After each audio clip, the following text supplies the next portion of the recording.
So I was contemplating putting my review off for Summer Talalak, and yes, I am just going to still call her Talalak because I don't know if I'm going to get to this recording calling her Tenochtitlan the entire time, and I'm pretty sure I just butchered the pronunciation anyway. I don't need to get roasted in the comments for that. But I was considering putting it off because, well, she's a quick servant, and my alt account that I'm using to, test a lot of these servants out so I can give you guys more accurate takes on these servants does not have all of the supports level, like Castoria and Oberon are done, but I'm still getting around to the Scotties, especially Ruler Scotty, who needs a lot of just different gems and whatnot. But then I decided, you know what, let me just see if I can get her to loop, because if she's able to loop and do fine while she's at pretty much skill level 111 and my Ruler Scotty's at skill 111, that is gonna look pretty impressive, especially considering that she's a quick unit and everybody dogs on quick for not being able to loop or they don't do enough damage and blah blah blah blah. And to my surprise, she was able to get the job done. And I can't say that I was really that surprised. I believed in her to be able to get the job done, but it is still absolutely baffling to me that I have all this footage now of just bringing Talalak around at skill level, I think 413, which realistically, it's only the first and third skill that really matter for her. If you're worried about skill levels, as we'll get into going into this video, I'll just let you know which ones you should probably go ahead and level up first. If you are like me and you are struggling on a newer account, I think that now will also be a very good take to go ahead and give to people as well, because, not everybody's gonna have fully built up accounts. And I, unfortunately, while I do have normal Scotty on my main JP account, I did not pull Summer Talalak. So yeah, this will be a pretty interesting review for this servant, but bottom line, she's pretty good. But before we go ahead and start jumping right into this, if you enjoy the daily FGO content and you enjoy your boy going out of his way to try to give you the accurate takes, make sure you drop a like in the video and subscribe to the channel. And if you've been using Summer Talalak, go ahead and drop that in the comments down below and let me know how your experience has been. But on that note, let's just start diving right into her kit, starting off with her hits, of which I was kind of worried that she wouldn't be able to get this looping project done at such low skill levels because she only has 0.58% NP gain, and quick units kind of live and die off of having high NP gain, but thankfully she has 6 hits on her AoE NP, so I think she's kind of able to edge it out a little bit with that lower or more average NP gain, I guess we should call it. But aside from that, she's rocking the double buster, double quick deck, which is very, very strong for her. Because as you'll recall, as most of my NA players have now figured out, Ruler Scotty is very good not only just with quick units, but quick units that are rocking double buster cards, because that way, between your Caster Scotty and your Ruler Scotty, you're getting 100% crit damage on 4 of your cards, because Caster Scotty is giving you 100% on your quick cards, and Ruler Scotty gives it to you on your buster cards. So it just makes for CQ-oriented content, like if you have to go in there and just absolutely booty blast a boss, it makes it that much easier that you're not completely reliant on just finding, say, your quick or your buster cards. It diversifies your deck a little bit more. It's also very nice if you just happen to need to do crits, because let's be honest, for most players, they're not going to have NP5, Talalak with Black Grail and the whole 9 yards, all that good stuff, right? Some people are just going to have her at NP1 or 2, and sometimes you're going to rely on those face cards, especially with her being a Moon Cancer, and her main class that she's going to want to fight is going to be Avengers. And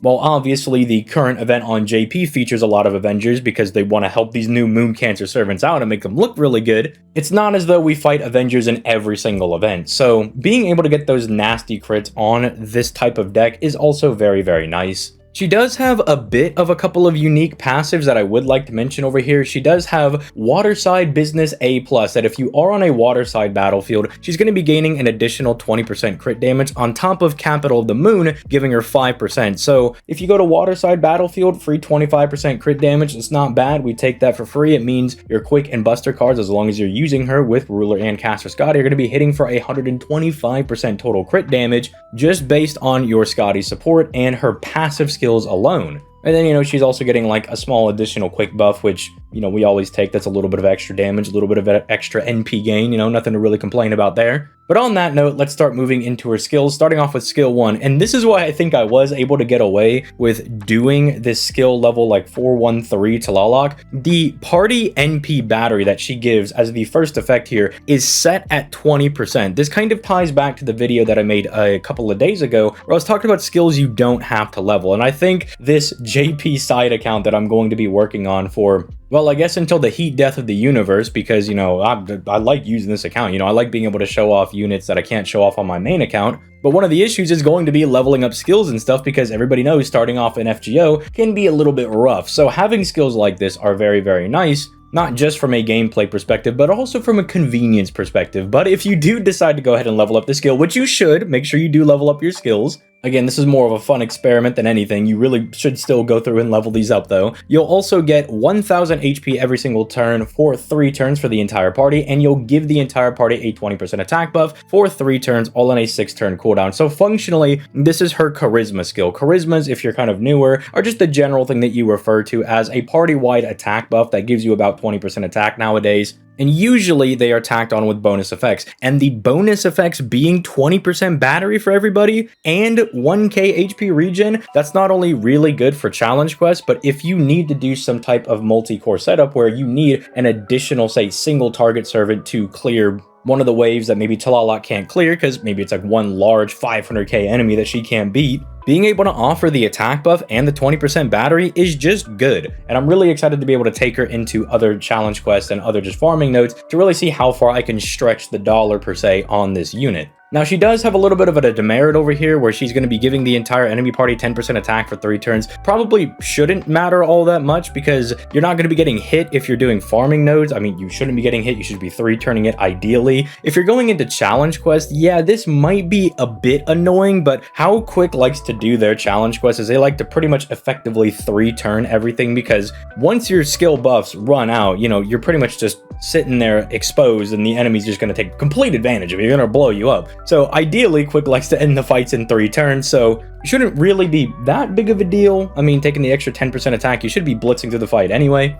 But that is all for her first skill. Let's move on to her second skill, which I did leave at skill level 1 for the purposes of the farming demonstration in the background, because it really doesn't have any relevance in going into farming nodes. However, this is an absolute killer skill if you want to bring this into an advanced quest, a challenge quest, whatever have you. This is an absolutely monstrous skill that I've been testing on what bosses I've been able to get into with a newer account. And it has already come in clutch quite a few times. Having a 3-turn taunt and then having 50% defense that are both for 3 turns effectively insulates the entire party for those 3 turns, because again, you can still go down with 50% defense, but that, because of how FGO calculates defense, is effectively cutting all damage in half. And if you want to do some funny defensive meme team, right, you only need to find an additional 50% defense for Tlaloc for her to be able to just tank everything outright. I mean, there is that old Kire CE that I believe when Maxed Limit Broken gives you 20% free defense.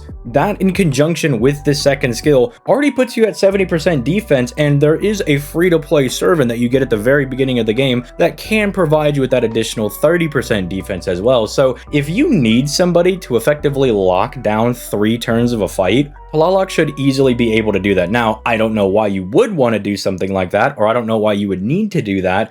There are some fights that do require you to kind of stall the initial portion of it, where like the boss might throw a stun or something your way, but then in those cases you got stunned or skill sealed or something, in which that wouldn't work. But it's one of those things that you just got to be mindful in the back of your head that, you do have this very powerful defensive option that if you need to stall something, you've always got that in the back pocket. And the benefit is, for every hit that she takes that is essentially, again, going to be free, she's going to get 10% NP damage for 3 turns. And again, it's not tied to like just being hit 3 times. I mean, it's just infinite. As many times as you can get hit in those 3 turns, that's as many NP damage buffs that you can get, which again pairs very nicely with Oberon if you want to use him to kind of help your Tlaloc close out a challenge quest. Plug suit him in, use the 3rd skill with your 60% plus additional NP damage plus the 20% he's going to give you, and you'll be doing a monstrous amount of damage. But again, probably not going to be seen a whole lot because of the fact that, you're going to be using her as a farming servant probably for the most part. But just keep it in mind. Just keep this one in the back of your head, because I think this skill is really, really fun to use. I've been using it against a couple of bosses.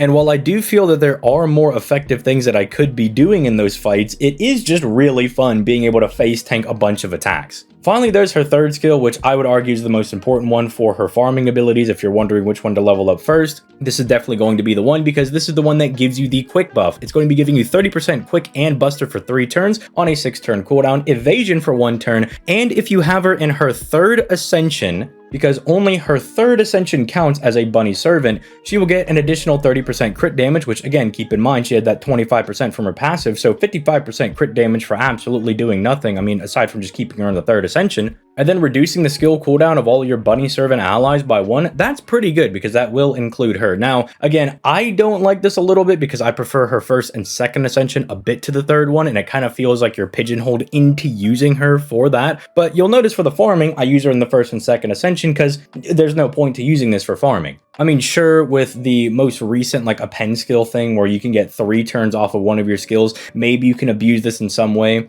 By popping this one immediately, then it goes down by 3, which technically between a pen skill 5, that gives you 3 cooldown, and this one giving you 1, that puts you down to 2 turn cooldown, and you'll get that back by like the 3rd wave. I could see like some applicability like that, but realistically, it's not something that I think you really need to be trying to do. If you want to use her in the first and second ascension, she'll probably do just fine. I mean, as I'm showing in the background, she's able to just kind of get through this content by her own just fine. And again, going into challenge content, I mean, she has her own evasion over here, which is not nothing. Sure, it's not an invincibility to keep her safe, but on top of the second skill making her very, very tanky, she's also got the dodge over here to just tank incoming NPs if you don't think that the 50% defense is going to cut it, which often for a lot of boss NPs, it's probably not going to cut it. So overall, she just has a very well-rounded kit. And this becomes even better when we start to look at her NP, where she has Pierce Invincibility. She reduces the enemy's defense by 20% for 3 turns, which means that subsequent NPs are going to be doing more and more damage. Unfortunately, doesn't proc first, so it's not going to matter very much for farming, but again, will be good in challenge quests or any type of difficult content, as her damage will ramp up as the fight goes on.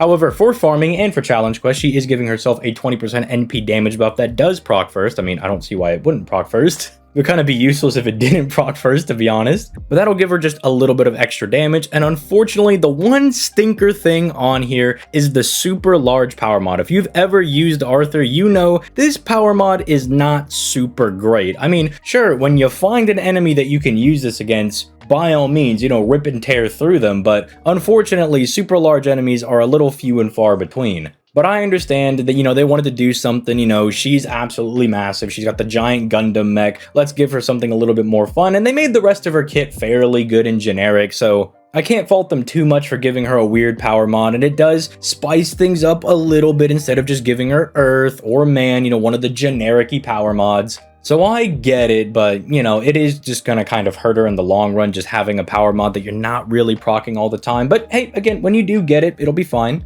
And overall, I think this servant is rather solid. The more and more that I use her, the more and more I like her. Again, the fact that you can just face tank through bosses or just stall them out for a couple of turns, I think that's absolutely hilarious. Don't really see a practical use case for it right now. It kind of reminds me of Andromeda, a servant that released earlier on this year that kind of had a similar gimmick going on, where there are these really good defensive servants that don't really seem to have a spot to be used in right now, but hey, once they get that spot, they're going to absolutely crush it. If you want to use her for farming, she is absolutely great for that, as I can tell you from using her with minimum skills of a 111 ruler Scotty and her being at 413. Yeah, I would think she did pretty good. I can't imagine how much better she would be if you actually leveled up her skills, but unfortunately I am out of all types of gems because extra class servants are an absolute pain to level up. And finally, if you want to bring her into challenge quests, she does just fine. I haven't been able to take her into some of the harder bosses. What I would like to do is try to bring her into Ordeal Call 2, as I still have a lot of those bosses open, and see how she'll be able to perform against some of those Avenger bosses. Sure, that story chapter does want you to use Avengers pretty exclusively, as they're the ones that get the damage bonus. But I do think it'll be more impressive if she's able to push through that still and is able to kind of perform rather well. So I'll keep you guys updated on that. Maybe in the next couple of weeks, you'll see like me bringing her against some of those random bosses and see how well she does. But with that being said, sorry for the longer video, but absolutely loved gushing over this servant. As you guys can tell, I've been having a blast using these new guys. BB Dubai is very, very fun. MHXX Alter is very, very fun to use, and I think they just finished out a very nice banner with Tlaloc over here. But with all that being said, I'm going to go ahead and get out of here. You guys have yourselves a nice day, and I'll catch y'all in the next one. Peace!